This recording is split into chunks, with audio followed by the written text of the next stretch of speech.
kuma mu mata yan atifa ne 70% rayuwar mu yan san irin wannan yabo shagwaba kamar yara muke fa ƙanana yadda kuma mazan kuke kamar yara ƙanana shi namiji imperator ne a waje amma idan ya shigo gida to ya shigo wani dan wato kamar menene na tsuntsu din nan da ake cewa wannan kamar sheka ya shigo wanda yake neman wani nutsuwa da jin daɗi a ciki ka gane za ka gan shi ya katon gida amma shi a ransa kankanin gu ne wanda kawai jin daɗi ya shigo ji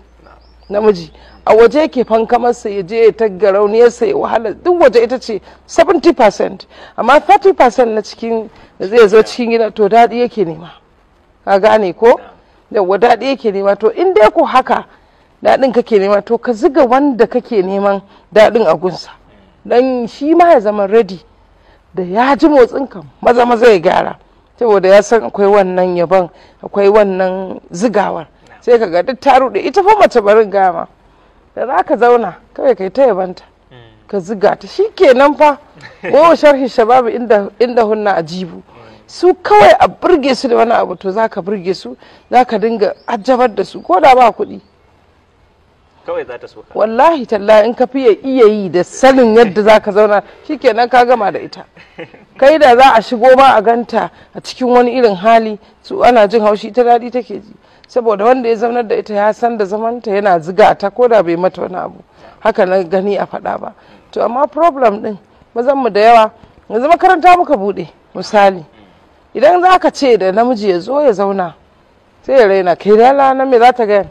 wallahi in na zaunar da kai ba da ka nake ba idan na zaunar da kai yanzu a matsayin ka da namiji in gaya maka yadda zaka zauna da matarka lafiya sai ka biya ni ina jin in kai miliyoniya ne ma miliyoyin da zaka ban ba kaɗan bane saboda ba haka kawai muke karatu muke abubuwan da masana na duniya suka riga suka jijjige tun daga kan annabi sallallahu alaihi wasallam zuwa sahabbai zuwa tabi'ai zuwa manya-manyan malamai suka riga suka gano daga ɗabi'unku mu ma muna sata mu karanta